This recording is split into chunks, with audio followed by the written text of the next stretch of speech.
আর আজকে যারা জেনে শুনে বুঝে মিম্বারের মতো পবিত্র জায়গায় বসে, ওয়াজের মতো স্টেজে বসে যদি কেউ নবীর শানে এরকম কটাক্ষপূর্ণ আঘাত হানে, অহেতুক অনর্থক অযুক্তিপূর্ণ আঘাতগুলো আনে, ওই ব্যক্তির ঈমান আছে এটা কখনো কল্পনা করা যায়? আল্লাহ তাআলা আমাদের সবাইকে হেদায়েত দান করুন। সবাই বলি আমিন। আলাইকুম আয়াতিহি, তিনি তোমাদের মাঝে আমার আয়াতগুলো শোনাবে। ওয়ায়ুযাক্কিহিম, এবং তোমাদেরকে পবিত্র করবে। ওয়ায়ুযাক্কিহিম, তোমাদেরকে পবিত্র করবে। তোমাদের মধ্যে যে নেফাকি ছিল, গুনাহ ছিল, বদকার ছিল, এগুলো আমার নবী সব কিছু সংশোধন করে ফিল্টারিং করে পবিত্র করে তোমাদেরকে ইমানদার হিসাবে যাচাই করবে। জামান খুলে বলি সুবহানাল্লাহ। ওয়া ইউআল্লিমুহুমুল কিতাবা ওয়াল হিকমা, এবং তিনি তোমাদেরকে কিতাব শিক্ষা দিবে, হিকমা শিক্ষা দিবে। তারপর আসুন সহজ কথা চলে আসি। রাসূলের প্রতি ঈমান যে আনবে না তাকে কাফের বলতে হবে। রাসূলের প্রতি যে ঈমান আনবে না তাকে কি বলতে হবে? কাফের বলতে হবে।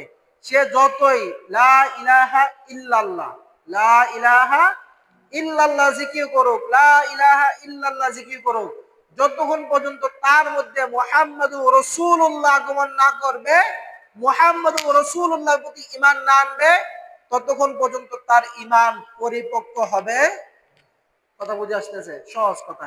আল্লাহর নবী আল্লাহ রাব্বুল আলামিন হাদিসে আল্লাহ রাব্বুল আলামিন কুরআনুল কারীমের মধ্যে ইরশাদ করেন, ওয়ামান লাম ইউমিন বিল্লাহ ওয়া রাসূলিহি ফা ইন্নামা আ'তাদনা লিল কাফিরিন, যে ব্যক্তি ওয়ামান লাম ইউমিন বিল্লাহ, আল্লাহ এবং আল্লাহর রাসূলের প্রতি ঈমান আনবে না, আল্লাহ এবং আল্লাহর রাসূলের প্রতি ঈমান আনবে না, ফা ইন্না আ'তাদনা, নিশ্চয় আল্লাহ রাব্বুল আলামিন তার জন্য প্রস্তুত করে রেখেছেন লিল কাফিরিনা সাঈরা, জাহান্নামের আগুনকে আল্লাহ রাব্বুল আলামিন তার জন্য প্রস্তুত করে রেখেছেন। জামান খুলে বলি আল্লাহু আকবার।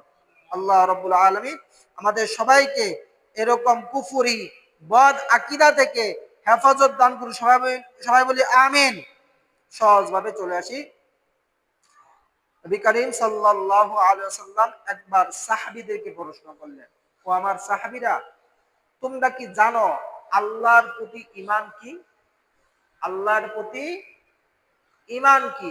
সাহাবায়ে কেরামের আদব ছিল, যখনই আল্লাহর নবী তাদেরকে কোনো প্রশ্ন করতেন, যদি তাদের জানাও থাকতো তারপরও তারা বলতেন আল্লাহু ওয়া রাসূলুহু আলামু। জানান